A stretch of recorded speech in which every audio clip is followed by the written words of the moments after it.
Seorang profesor di Jepang melakukan riset yang mengejutkan. Yang pertama, penyakit MAH. Penyakit MAH bukan hanya diakibatkan karena kesalahan pola makan, tapi justru lebih didominasi karena stres. Yang kedua, penyakit hipertensi. Hipertensi bukan hanya diakibatkan oleh terlalu banyak konsumsi makanan yang asin, tapi lebih dominan karena kesalahan dalam memanage emosi. Yang ketiga, kolesterol. Kolesterol bukan hanya diakibatkan oleh makanan berlemak, tapi rasa malas berlebih yang lebih dominan menimbun lemak. Yang keempat, penyakit asma. Asma bukan hanya karena terganggunya suplai oksigen ke paru-paru, tapi sering merasa sedih yang membuat kerja paru-paru tidak stabil. Yang kelima, diabetes.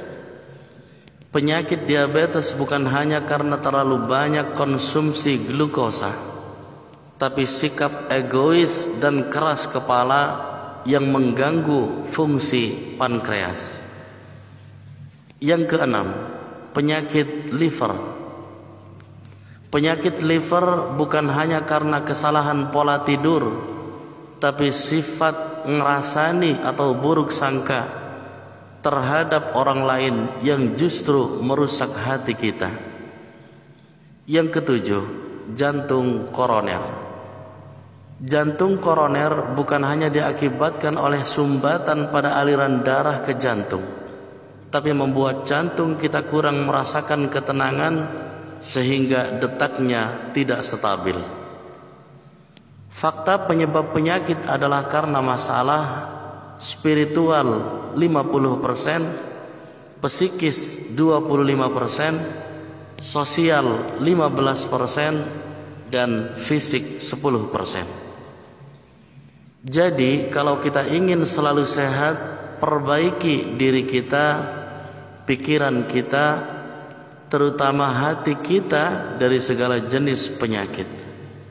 Hati-hati iri, dengki, pendendam, fitnah, benci, amarah terpendam, sombong, pelit, egois, keras kepala, sedih, malas, dan lainnya.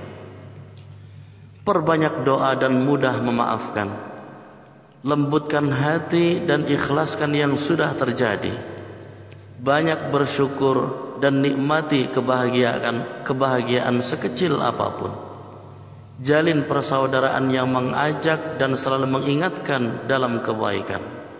Serap ilmu dari arah mana saja, dari kawan maupun lawan, karena seringkali ada hikmah tersembunyi dari kejadian yang menimpa orang-orang di sekitar kita.